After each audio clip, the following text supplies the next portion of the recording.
So today's video is about fundamentals of visual design. This video is going to be a little different from the previous ones because I'm going to be talking about theory. I'm going to be talking about some concepts that you need to think about when you are designing. I'm going to be showing you examples from real world apps and websites to show you how these actually affect the design. Now, these principles are good to know, but on a day-to-day basis, you're not really going to be thinking about them. But anytime you want to troubleshoot your design, you want to figure out what's wrong or what can be made better, you can always come back to this list of principles. If you watch my video on building your design intuition and the video on how to practice design, I emphasize this technique of copying other apps. And the reason I do that is because when you copy other apps, you understand the intent. When you understand this intent, over time, this builds your intuition. Those techniques combined with the principles that I talk about in this video are going to be very powerful for you. Look at any design, you're naturally going to start thinking about these design principles. So let's dive into the first one. So the 5 principles that I'm going to be talking about are balance, emphasis, hierarchy, repetition, proximity, and proportion. The first principle is balance. Now balance refers to visually when you look at something, does it look symmetric? Does it look asymmetric? Does it feel in place? So to give you an example, let's say you're looking at an app and there's a grid view. This looks balanced because it's elements like this which are symmetric along an axis. They don't necessarily have to be the same element either. So let's say you look at a list view item in an app like Zomato. When you see this, you have images on the left and you have text on the right. Would you call this symmetric? By traditional definition, symmetry might mean equal sides have the same items. But with something like this, the image is balanced by the block of other elements on the right. So you have this image here, and all of these take up an equal visual weight compared to the image, which is why this looks balanced. Now, another example would be here. You have an image of a sweatshirt and you have text on the right. They balance each other. So there's photograph and there's text. But the way the text has been made, so if you look at the hierarchy here, which I'll talk about in a sec, you have big text, you have the title, you have the description, and then you have the price. Let's look at a website. Let's look at Facebook, for example. This is what you see when you first open it. Is this balanced? So it is aligned to the center column, which means this feels balanced. Talk about another example. Within each item, the text and the image balance each other. Similarly here, you have a much bigger image on the left and you have smaller text on the right. So the way they've chosen the sizes, the images are the biggest, and then there's a smaller image and then they're smaller. So as you start reading left to right, your eye is sort of guided towards a certain point. Now that is a coming principle, but I'll talk about that in just a sec. Now let's talk about emphasis. Emphasis is when you use certain elements of visual design to contrast parts of the overall composition. So let's say you have copy which is given, which is your brand, your way, no design skills needed. But some of the things you want to emphasize here, you have a custom domain name, you have the best looking themes. These things are emphasized using color and by underlining. Now, let's say the text was just regular like this. This doesn't really tell me what I'm supposed to be looking at. This is hard to read. Here I just recreated the design before. Now, what are the different ways you can emphasize certain parts of an element? So, talking specifically about text, there's a few ways you could do this. You could do it by, of course, color. So let's say I had to highlight custom domain name. I think the color they use is purple. So I'll make that purple. Right, this sort of highlights it. Another thing I could do is I could make it bold. Now that's standing out. Another thing I wanted to highlight was the best looking themes. Okay, so let's say I wanted to also highlight this even further. What I would do is I could draw, let's say, a highlight over it. Say I want to give this a yellow highlight. Based on the visual style of your website, there's a few different ways you could do this. So let's say we're looking at Squarespace here. The highlighted part here is all you need to create a website, and then as the cursor moves, that text changes. So the way they've done it is a very minimal way with just a small underline under it. Let's look at Zomato again. So you see that there's list items and then there's a section that breaks it, and then there's list items again, then there's a section that breaks it, and then it continues with list item. These sections are there to break the flow, to give emphasis to them. So as you're browsing, you might want to browse by cuisine. So this section sort of is the first one to break your flow. You continue browsing, you scroll further down the page, and maybe at this point you might be thinking about brands. So they use this section to sort of break the flow again. So that is emphasis. Now let's talk about hierarchy. Now this is something we almost touched on in the previous section when we went from plain text to this design here. What hierarchy basically means is laying out elements such that your eye is guided in a certain way and the importance of certain things is made very prominent. This is decided based on the position on the page and its properties.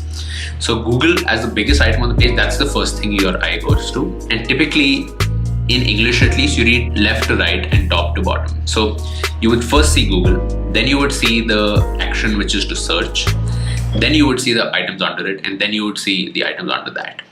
This is also used in a lot of onboarding. So you have a illustration which first takes your attention, then you have a heading text which is much bigger, and then you have smaller, less prominent text which is more of a description. And since you read left to right, top to bottom, call to actions are usually placed right at the bottom. And you can see this repeating in a lot of different apps. Or let's say a sign up screen like this. Now what they've done here is they've first put the sign up with phone or email, and then they put the social options, which means they want you to sign up with phone or email. That's the one they would prefer you sign up with, which is why in hierarchy it's been given more importance. When you look at Shopify here, first thing you read is the heading right here on top. You might read this.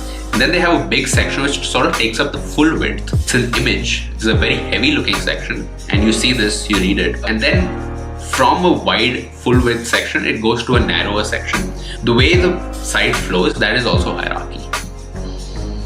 Now let's talk about text, for example. Let's say you have a website that is very data heavy or it has a lot of different types of content. So this is the documentation for Stripe payments.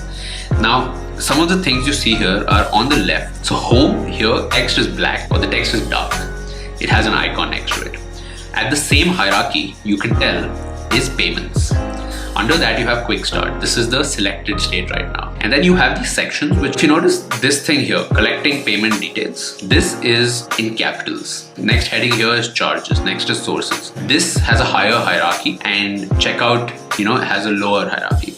And this might not be immediately obvious because you might think the checkout actually looks bigger than the heading, or the checkout is actually in a darker color than the heading. How is that good hierarchy? When you're using text, now there's a lot of different ways you can style this. So let's say I have something where I have an image, I have a heading, I have a subheading, and then I have text. This is the text I have right now.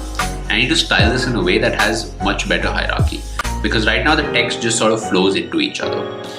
So let's say I would first start with separating this text out. So I'm going to remove this from here for now. So now that I've separated these, how do I give this hierarchy? One of the most obvious ways is with size. So if this is a heading, it should probably be of a higher size than the other text. So what I'm going to give this is, let's say 28.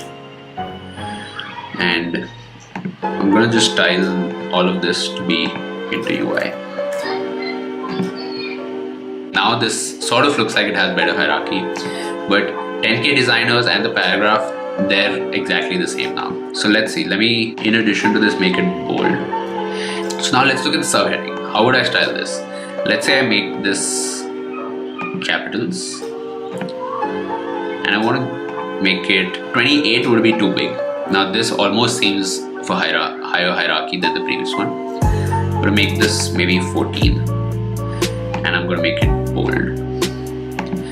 This I'm going to make it 14 as well, and I'm going to increase the line space just to make this a little neater. Now compared to our previous design, you can see this is already looking a lot better, and I'm just going to space this out. The design here, you have the image on top which is the biggest, then you have the heading, and then you have smaller elements under it. So the hierarchy is very clear, top to bottom, left to right. Another place you might find this is with navigation or show the levels of information architecture, not just with the text styles, but also you see it's a little indented on the left here. This sort of makes it visually apparent that there is a navigational hierarchy that exists. Now let's talk about repetition. Now that you have one single element which is balanced, the image and the text on the right, they balance each other.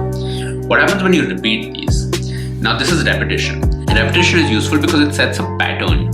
So when you see this, there is some predictability of what the next item is going to look like. So here, for example, I know that the price per person, all of them start with a small yellow icon. So as this component repeats, my eye can quickly jump between 300 per person, 400 per person, 150 per person, because there is some element of predictability. A pattern is created. So now that this one item exists, you know that the next item is going to be similar to that. Let me give you the same example in two different dimensions. So this is the screen in Masterclass where you can browse different courses. Now you see the one that's highlighted is given more emphasis. It's on full opacity. It has a white border around it. It's a little bigger than the other cards. The others seem to be of a lower opacity in the background. This is a two-dimensional grid. So as you start using it, you know that you can browse this in two directions. The same applies to, let's say, feeds. Now here, the sizes of individual items might be different. So here it is a staggered grid, but it is some element of repetition. Similarly here, the left and the right, and then it alternates. So if there was a fourth item, you would expect it to alternate again. So it has created a pattern which has a rule to it, which is every second item alternates in position. And I'm just going to show you why repetition and patterns are important for browsing information. So let's say I had a list item like this, but for some reason I wanted to center align all of my text. Now what has happened? Now if you had to diagnose this design, is it better than the previous? Is it worse? One of the things that's happened now is the balance is sort of off. If you notice, the images are on the left, the text is on the right, but there's a lot of white space in between. It's like this empty space here, or this empty space, and this is there on the left, it's there on the right. Another thing that's happened is the headings, they don't really start at the same position anymore. So while before you could quickly jump between items by just scanning this center line here, versus here, now that you've center aligned it starts at different points based on the length. And that applies for this, it applies to the paragraph text as well. So pattern helps build predictability, and with this predictability it becomes easier to scan content.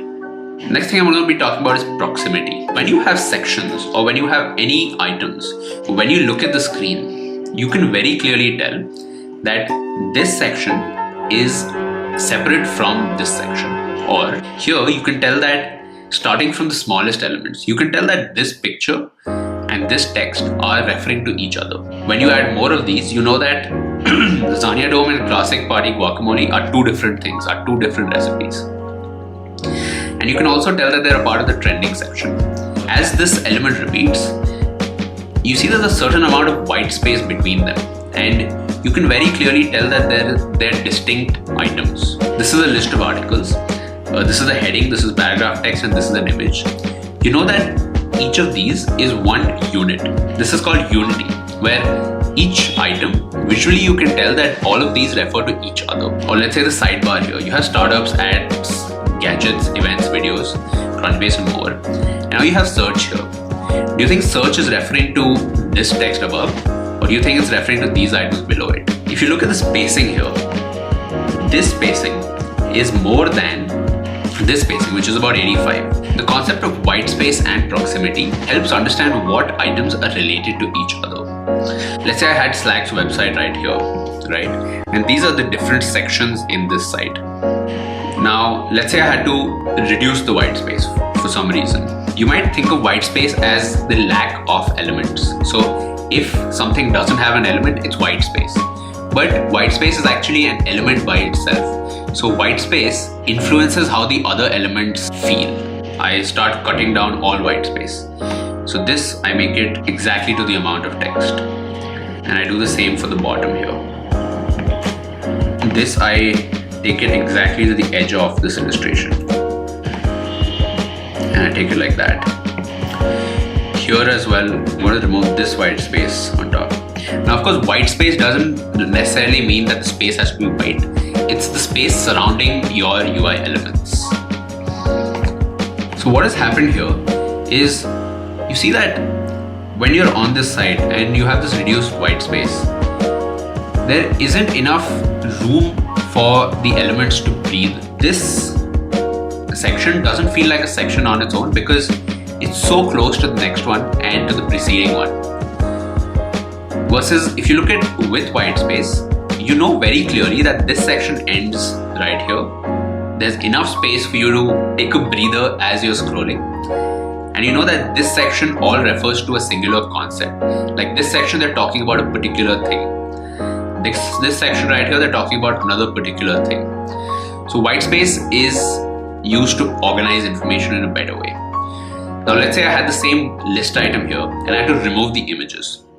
So I have this now. So I'm going to select all of these items and I'm going to reduce the white space to a very small amount. Let's say just 8 pixels. Now you notice what's happening here is you don't know when the first item ends and the second item begins. Let's look at the spacing here. So this is 16 and this is 16. Now at the very least, the spacing between the item needs to be more than 16. And let me show you what that looks like here. Let's say I'll make this exactly 16. Now that's a little better, but this still makes it harder to read. You don't know where the first section ends and the other begins. So I'm going to change this to a generous amount. Now it actually becomes much clearer. Another thing I'll talk about is if you look at this page here, this text is easier to read compared to this text. And the reason for that is when you're reading this, your eye goes from the left of the page all the way to the right and then comes back here. Versus in this, I've reduced the width of the item so that you don't have to move actually from the edge of your screen to the edge of your screen. If I had to make a small change to this, if I had to select all of these and restrict their width, and what I am doing in this case is I'm increasing the white space on the right of this page. Let me change this spacing as well. If you look at the space on the left and top here, it's very close to the edge, it's kind of cramped. If I had to take this and move it to the center here, so I want to give it about 130 on the left and another 130 on the top. Now you see immediately each item has more room to breathe around it, and visually when you're looking at this, it's easier to say that this is a distinct element. Now proportion, now this is very related to some of the other concepts we've talked about, but the main difference here is proportion refers to comparison. When I look at a bar chart graph like this, I know that this one is bigger or has a higher value than the second one here. Or if you look at a screen from HQ Trivia, let's assume the green and the grey wasn't here, it was just the numbers. It would be much harder to tell which is actually the one that got the most votes. So using proportion, you can actually tell that the first one got only about 1/10 of the votes. The second one got about maybe 90% of the votes. So a comparative property is added now that I can see different things and compare them to each other. So these are the elements. Hopefully the examples were enough for you to get a basic idea of what it is. The next time you're designing a screen, I want you to think about these principles, and I'm going to leave a link to this Figma file in the description of this video. Even if you don't use Figma, you can just open up this file in your browser to just check out the examples and revisit them again. There are a few more examples here that I didn't talk about, so you can come here and you can browse this at your own pace. If this is the first video of mine you're watching, this is a part of an overall comprehensive free course on UI UX design. You can check out my channel, you can check out the playlist in there for more. Thank you everyone for watching this video. If you enjoyed this, leave a like and subscribe. I hope these principles help you, and I'll see you in the next video. Bye bye.